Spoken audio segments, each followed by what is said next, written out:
أعوذ بالله من الشيطان الرجيم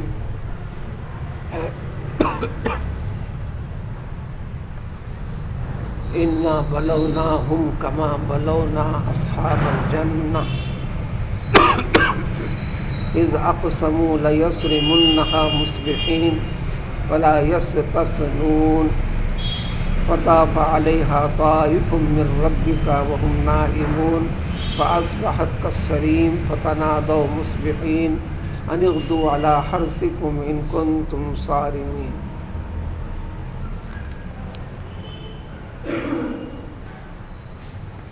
سورہ بقرہ میں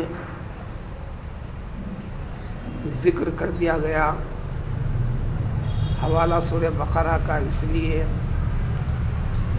سارا کا سارا کلام پاک کا مقصد اور منشا بشمول احکام اختصار کے ساتھ سورہ بقرہ کے اندر اللہ تعالیٰ نے ذکر فرما دیا. سورہ بقرہ کے بعد جتنا قرآن ہے وہ سورہ بقرہ کی وضاحت اور تفصیل کے طور پر نمونوں کے ساتھ پیش کرتے چلتا ہے.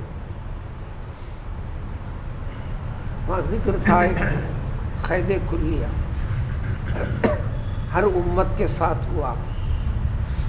ہر گزری ہوئی امت کے لوگوں میں دنیا جب سے قائم ہے، جب سے لوگوں کے اندر اس قسم کا ایک اصول اور قاعدہ اللہ تعالیٰ کا رہا، وہی اصول اور قاعدہ قیامت تک بھی انسانوں کے لیے ہے. اس میں ذکر کیا گیا وَلَنَبْلُوَنَّكُمْ بِشَيْءٍ مِّنَ الْخَوْفِ وَالْجُوعِ وَنَقْصٍ مِّنَ الْأَمْوَالِ وَالْأَنفُسِ وَالثَّمَرَاتِ.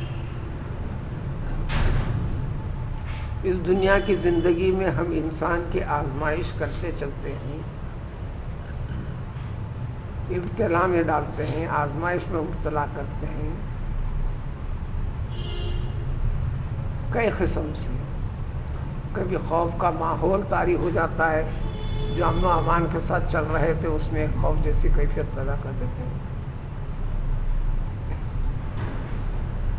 کبھی روزمرہ کی خوشحال گزرنے والی زندگی کے اندر تنگی پیدا کر دیتے ہیں، یعنی بھوک اور پیاس جیسی شکلیں پیدا ہو جاتی ہیں. کبھی ہنڈی چڑھی کبھی نہیں چڑھی، پہلے جیسا تھا ایسا اب نہیں ہوا. کبھی تمہارے آورت یعنی سورسز آف انکم، چاہے کھیتی باڑی ہو، باغات ہو، تجارت ہو، دکانداری ہو، اس کے اندر تمہارے لیے کمی پیدا کر دیتے ہیں. اب انسان کہتا ہے کہ بازار نہیں چل رہا، ہمارا نقصان ہو رہا، فلاں ہو رہا، یہ ہو رہا، جس کی وجہ سے یہ ہے، فلاں ہے، فلاں ہے. ان سارے واقعات کو ایک روٹنگ ورک نہ سمجھے انسان. ان تمام چیزوں میں تمہارے رب کی قدرت کا تعلق ہے جو تمہارے عمل کی طرف اشارہ کرتا ہے، اور تمہیں سدھارنے کے لیے ضروری ہے حکمت اور مصلحت، اور صحیح زندگی کی طرف تم کو دعوت دینا ہے، بلانا ہے. بقیہ قرآن میں اس کے کئی نمونے ہیں. لہذا یہاں پر ایک واقعہ ذکر کرتے ہیں، واقعے سے پہلے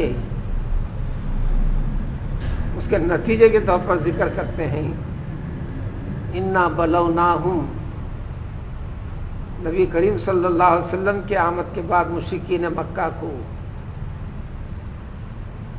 جو نافرمانی میں آگے تھے، بدعملی میں سب سے آگے تھے، اس زمانے کو زمانے جہالت ہی کہتے ہیں.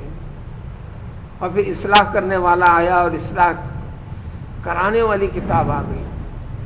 ان ساری چیزوں کی حقیقت کو حقیقت نہیں سمجھا، بلکہ حقیقت پیش کرنے والوں کا پیچھا کیا، تکالیف دیے، اذیتیں پہنچائی.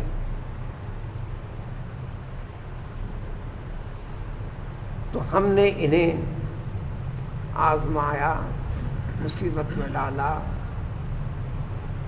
جس طرح کے ایک باغ والوں کا واقعہ ہے، ان کو بھی اسی قسم کی آزمائش میں ڈالے تھے. مصیبت میں مبتلا کیے تھے، یعنی اس امت سے پہلے کے لوگوں نے. تفاسیر اور روایتوں کے مطابق یہ واقعہ جو گزرا تھا یہودیوں کا تھا. یہودی مذہب سے تعلق رکھنے والے 3 بھائی تھے.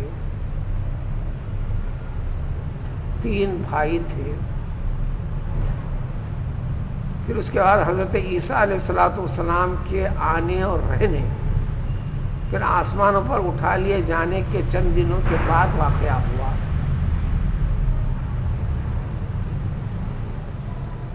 چند دنوں کے بعد یہ واقعہ گزرا. مقام تھا، کثرت روایت اس بات کو بتلاتے ہیں کہ یمن کا واقعہ ہے. یمن میں دارالحکومت جو صنعاء ہے اس کے قریب ہی 4 میل یا 6 میل کا فاصلہ بتاتے ہیں ایک باغ تھا. بعض ایک روایت یوں بھی ہیں یمن میں ہوا نہیں، حبشہ میں، ملک حبشہ کا واقعہ ہے. بہرحال ایک واقعہ ہوا تھا. زیادہ تر قرین قیاس یمن سے تعلق ہے. ایک نیک شخص تھا جس نے باغ قائم کیا تھا. یعنی 3 افراد کے والد تھے. یہودی مذہب کا نیک شخص تھا.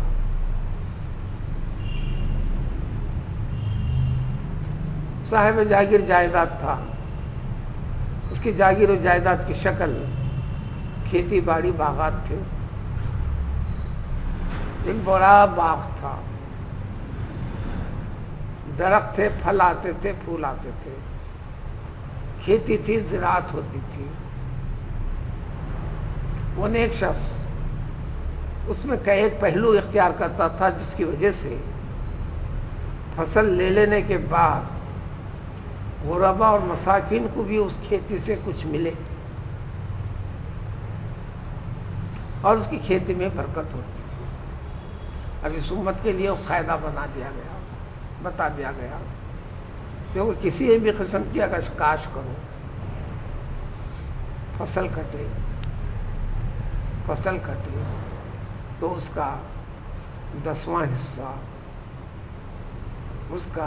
حصہ خیرات کے لیے نکال دو. اس میں بھی 2 شکلیں ہیں. آسمانی پانی سے، آسمانی برسات سے جو زراعت ہوتی ہے، جو باغات ہوتے ہیں، جو درخت لیتے ہیں، اناج حاصل کرتے ہیں، جس میں انسان کو پانی پہنچانے کی ضرورت نہیں ہے، قدرتی پانی کے اوپر. آج بھی دنیا کے طول و عرض میں زمین 2 قسم کی ہے، ایک تری، ایک خشکی. تری زمین سے استفادہ برسات کے اندر ایسی چیزیں انسان ڈالتا ہے جو مہینے اور 2 مہینے کے اندر اس کی فصل آ جائے.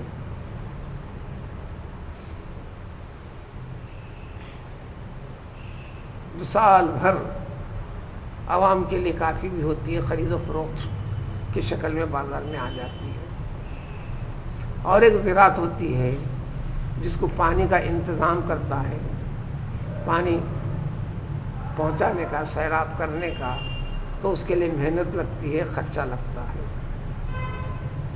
جو خرچہ لگتا ہے ایسی زمین سے ہونے والی پیداوار میں 10واں حصہ نکالے گا، یعنی کم ہوا. اور قدرتی اس کے اس میں ہوتا ہے تو اس میں 5واں حصہ نکالے گا. 100 میں 5% بولے تو 20% ہو جاتا ہے. 10واں حصہ تو 10% ہی چھوٹا ہے. تو لہذا 5واں حصہ کا مطلب ہے کہ 20% نکالے گا، 10واں حصے کا مطلب ہے 10واں حصہ نکالے گا. یہ اصول مقرر ہیں. سادہ سیدھا سمجھنے کے لیے چھوٹا ایک پودا لگا لیے، اس کو 10 مثال طور پر بیگن کا درخت لگا لیے، 10 بیگن لگے، 1 بیگن آپ کا نہیں، 9 بیگن آپ کے. ماں باقی مال کے زکوٰۃ کے طریقے ہیں. تو ان اصول کے ساتھ زندگی گزارنا اللہ کے دیے ہوئے رزق کے ساتھ اس میں عبادت کے پہلو کو داخل کرنا ہے، توحید کے راستے پر باقی رہنے کا طریقہ ہے۔ تو وہ شخص بڑا نیک تھا، وہ کئی طریقے کرتا تھا۔ درخت کی کٹوائی کے وقت پر عمدن بعض درخت کو چھوڑ دیتا تھا پھل کے ساتھ، اسی نیت کے ساتھ کہ غربا اور فقراء ہم یہ لے کر ہٹنے کے بعد وہ اس سے پورا حاصل کر لیں۔ اور پھر اناج نکالنے کے وقت پر پھر اناج کو جھڑانا پڑتا ہے، جھڑاتے وقت کی بھی شکلیں ہیں، ایک ہی مرحلے میں پوری طرح جھڑ نہیں جاتا، وہ صرف ایک آدھ مرتبہ جھڑا لے کر اور کچھ جو بچا رہتا یا بھوسے کے ساتھ اڑ کر بازو آتا، پھر اس کو صاف کر کے لیتا نہیں تھا تاکہ فقراء اس میں سے نکالنے فائدہ حاصل کرے۔ اس طریقے سے کئی طریقے کے ساتھ اس نے اپنے باغ کے آنے والی آمدنی میں، پھل پھلاری میں، اناج میں یہ شکلیں اختیار کرتا، اسی نیت کے ساتھ کہ غربا کو اس کا حصہ کچھ ملے۔ اس باغ کا نام بھی مشہور ہو گیا تھا، سروان، سواد، را، واو، الف، نون۔ اسی لیے ان کو، اس گھرانے کو، اس فیملی کو مشہور بھی ہو گئی تھی اصحاب الجنہ، باغ والے، باغ والے، باغ والے۔ اور یہ شہرت چلے آ رہی ہے، زمانہ گزر گیا، سینکڑوں سال ہو رہے ہیں، حضرت عیسیٰ علیہ السلام اور پیغمبر صلی اللہ علیہ وسلم کے درمیان میں 570 کے آس پاس ہے۔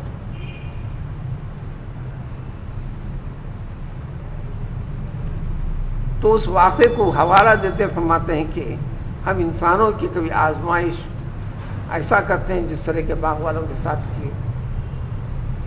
کیا کیا تھا انہوں نے، واقعے کی تفصیل پیش کرتے ہیں۔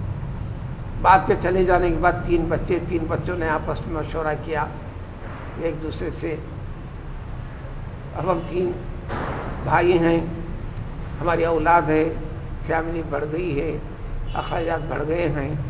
ایک بھائی نے کہا ہمارا باپ بیوقوف تھا، ایک بہت بڑا حصہ چھوڑ دیتا تھا، کرتا تھا، اب ہم چھوڑ نہیں سکتے، اس زمانے کا تقاضا یہ ہے، ہم کو ایک ایک دانہ سمیٹ کر لانا ہے۔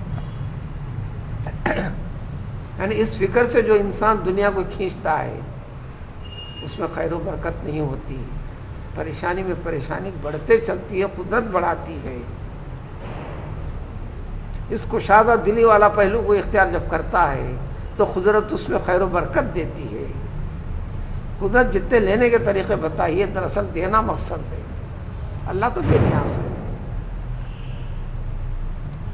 تو آپس میں یہ تصفیہ کر کے قسم بھی کھا لیا انہوں نے کہ لَيَسْرِمُنَّا مُصْبِحِينَ، اب ہماری کھیتی تیار ہوئی ہے۔ عام طور پر کھیتی کے لیے دن چڑھتے وقت پر جاتے ہیں، اس وقت کام میں مشغول ہوتے ہیں، پہلے بھی تھا آج بھی تھا۔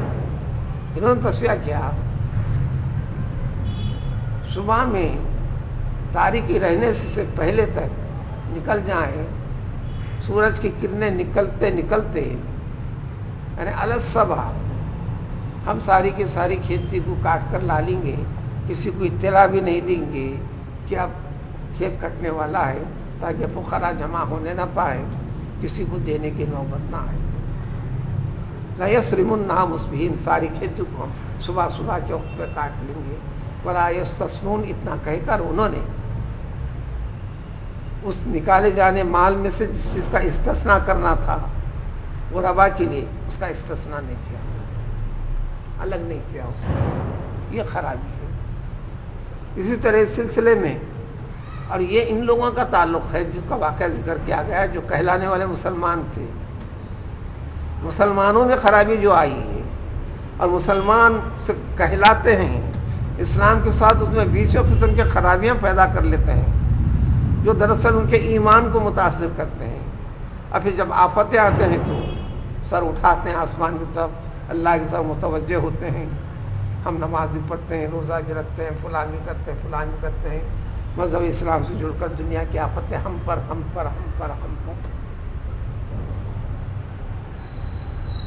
جب یہ آفت ہے تو تم پر تو تمہارے رب کی ایک قسم کی مہربانی ہے، تم کو سدھارنے سنبھالنے تم کو پختہ بنانے، تم کو تیار کرنے، تم کو صاحب طاقت اور قوت بنانے کے لیے زندگی کے ہر پہلو میں، چاہے معاشی پہلو ہو یا عام زندگی کا پہلو ہو. اور تم ہے کہ قدرت کے اشاروں کو جاننا ہی نہیں چاہتے.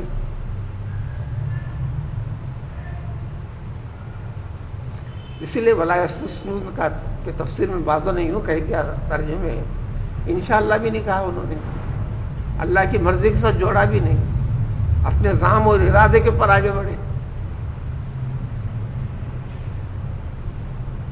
اللہ تعالیٰ کو جو منظور ہونا تھا ہو گیا، وہ یہ ہوا. کل صبح میں یہ ارادہ کیے ہیں، آج رات میں اللہ نے ایک آفت اس باغ کے اوپر بھیج دی. اس کا مطلب ہے کہ اتنی بڑی آفت نہیں تھی جو سارے اطراف اپناف کے بستیوں کو گھیر لے. بستی نما ان کا اتنا بڑا باغ بھی تھا، بس انہیں کے باغ کے ساتھ معاملہ ہوا. فطاف علیہا طائف من ربک، تمہاری رب کی طرف سے رات میں چکر کاٹنے والی ایک چیز چکر کاٹ کر چلے گئی. وہ کیا شکل کی تھی خدا کو معلوم، آدمی جان نہیں سکا، پہچان نہیں سکا. پورے باغ میں درخت جگہ پہ نہیں تھی، دوسری کھیتی زمین پر نہیں تھی، جڑ پیڑ سے ہر چیز کو جیسے کاٹ کر لے جایا گیا ہے.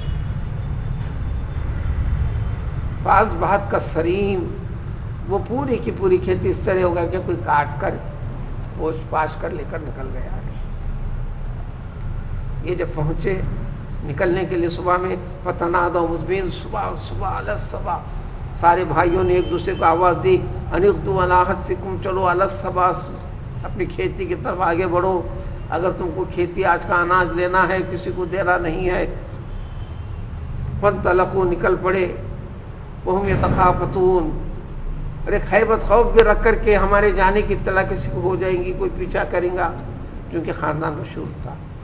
کھیت کی طرف ان کی روانگی، ایک کو بھی پتہ چلا تو خود بخود ساروں کو ایک دوسرے کو پتہ چل کر سب دوڑتے آتے بھاگتے جمع ہوتے، انتظار کرتے کھیتی کاٹ کر یہ لوگ لینے کا، پھر اس کے بعد اس میں سے بچا بچا لینے کے لیے.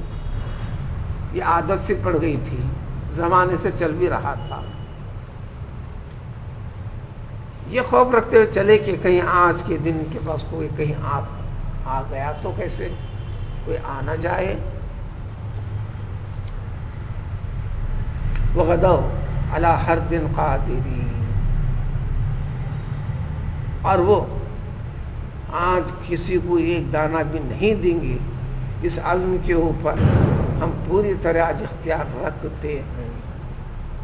یہ سمجھا. فلما رأوہا، پہنچے، اپنی کھیت کا نقشہ جغرافیہ پہچان نہ سکے،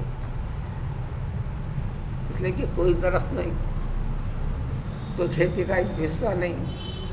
منزل پر پہنچے، باغ نظر ہی نہیں آتا. جب دیکھا انہوں نے کہنے لگے کہ انا لضالون، کہ ہم راستہ بھٹک تو نہیں گئے، دوسری جگہ پہ تو نہیں آئے.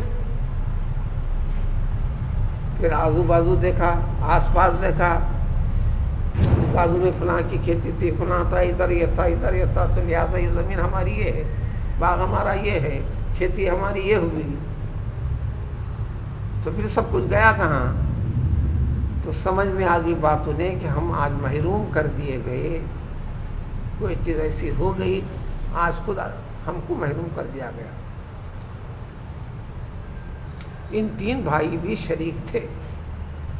تین بھائی میں منزلہ درمیانی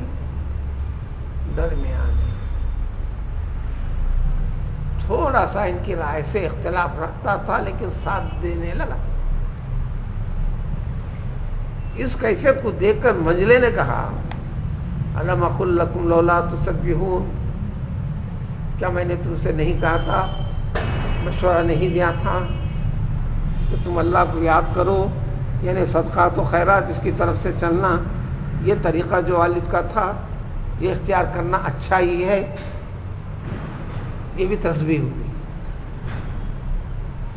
یہ بھی تسبیح ہوئی. دنیا کا تجربے پر لوگ کہتے ہیں دوسرا بھائی جو منزلہ ہوتا ہے، یہ دنیا داروں کا تجربہ ہے، تھوڑا خود غرض ہوتا ہے، سیلفش ہوتا ہے، ضدی ہوتا ہے، سب کی رائے کا خلاف کرنے والا ہوتا ہے. لیکن تربیت ہونے پر جب مذہبیت کے ساتھ جڑتا ہے تو مذہبیت کے اندر ضدی رہیں گا. ضدی بالفاظ دیگر اصولی، فوراً کسی کے رائے کو نہ مان لینے والا، ایک اپنے اصول پر قائم ٹک کر چلنے والا. اب بات سمجھ میں آئی دوسرے بھائیوں کو بھی. قالو کہنے لگے اب سب کے سب. اب اس کا تقاضا شرعی تقاضے کے لحاظ سے جب دو بھائی مان نہیں رہے ہیں تو اپنے آپ کو علیحدہ کرنا تھا، ان کی رائے میں شریک نہیں ہونا تھا. اس کا شریک ہونا گناہ ہے. لہذا محرومی میں قدرت نے اس کو بھی محروم کر دیا. مخالفت تو کی، ان کی رائے کی، لیکن جب سب آگے بڑھے تو ان کا ساتھ دینے کے لیے آگے بڑھ گیا. تو غلط چیز میں چیز ہے تو اپنے آپ کو ہٹا لینا، یہ نہیں کیے. مخالفت کر کے ان کے ساتھ ہو جانا، شریک ہو جانا تو گناہ گاروں کے اندر اس کا شمار ہے. تو سب کے سب کہا کہ سبحان ربنا انا کنا ظالمین. بات سمجھ میں آ گئی، توبہ کیا. یقیناً ہم نے بڑی غلطی کی. پھر ایک دوسرے کو ملامت بھی کرنے لگے. پاک بلا بعض ولا بعض یتلاومون، یہ تمہاری رائے تھی جس کی وجہ سے ہم کو کرنا پڑا. پھر وہ کہا کہ تم نے قبول کیا، تمہاری ایک دوسرے کے پر ایک دوسرے کو ملامت کرنے لگے. پھر یہ کہا انا کنا طاغین. اس معاملے میں بہرحال ٹوٹلی یہ بات ہو گئی کہ ہم سب کے سب سرکش نافرمان قرار پائے. اب دعا کی، توبہ کی. عسیٰ ربنا یبدلنا خیرا منا. اب اس کے بعد والی کھیتی میں انشاءاللہ اللہ تعالیٰ چاہے تو ہمیں اس سے اچھا اور بہتر بدل کر دے گا. انا الی ربنا راغبون. اب ہم اپنے رب کی طرف راغب ہوتے ہیں. اس میں دو پہلو ہیں. بندوں کی نافرمانی اور نافرمانی پر چلنے کی وجہ سے اس قسم کے معاملات ہوتے ہیں، لیکن اس کا حل بھی بتایا خود. گناہوں کا اعتراف کر کر رب کی طرف رجوع ہو جاؤ کہ سارے معاملات پلٹا دیے جائیں گے. جو تمہارے خلاف ماحول ہے وہ سدھار کی طرف آ جائے گا، جو نقصان تھا اور فوائد کی طرف آ جائے گا. چنانچہ حضرت عبداللہ ابن مسعود رضی اللہ تعالیٰ عنہ فرماتے ہیں کہ مجھے خبر ملی ہے، یعنی اس واقعے کے بعد کے نتائج کا پتہ یہ بھی مجھے پتہ چلا ہے. اس کے بعد والے سال میں جب ان کو کھیت ہوئی آئی، انگور کے بیلوں میں غیر معمولی عام طور پر جو خوشے لگتے ہیں، بڑے بڑے اتنے بڑے بڑے خوشے لگے کہ بعض ایک آدھ خوشے ایسے بھی تھے پورے گدھے کے اوپر ایک خوشہ رکھنے کی نوبت آئی. قدرت نے اتنی برکت دے دی. پھل لگ جاتا ہے الگ بات ہے، اس کو نیکی کے ساتھ جوڑنے کے پر جو پھل آتے ہیں، جو کثرت ہوتی ہے، جو اس میں عمدگی پیدا کرتے ہیں، یہ قدرت کی طرف سے ہے. نیک نیت نیک کام کے ساتھ چلو. تو اس طرح اس واقعے کے ذریعے سے اس امت کو بتا دیا گیا تم سے 20 قسم کے خطائیں ہوئی ہیں، ہوتی رہتی ہیں. تم اس کو زمانے کے تقاضے سمجھ جاتے ہو. ایسا نہیں کہ قدرت کا عمل دخل ہے تمہارے معاملے کے ساتھ، تمہاری زندگیوں کے ساتھ. تمہاری زندگیوں کو سدھارنے کے لیے تمہارے رب کا طریقہ ہے، منشا ہے، تمہارے رب کی طرف سے توجہ ہے تمہاری طرف. اگر سمجھو تو، اگر نہیں سمجھو تو مصائب اور بلاؤں کے اندر ایک کے بعد ایک مشکل حالات کے اندر تم کو ڈھکیلا جاتا رہے گا. تو آدمی جب بھٹک گیا، غلط ہے، غلطیاں ہوئی ہیں، غلطیاں ہوتی رہتی ہیں، سدھار کے لیے اپنے رب کی طرف ذکر و شغل میں آگے بڑھتا چلے. زندگی کے پھر اس کے بعد زندگی کے کسی بھی شعبے میں جڑے، کچھ بھی کرے، لیکن اللہ تعالیٰ کو حاضر ناظر جانے.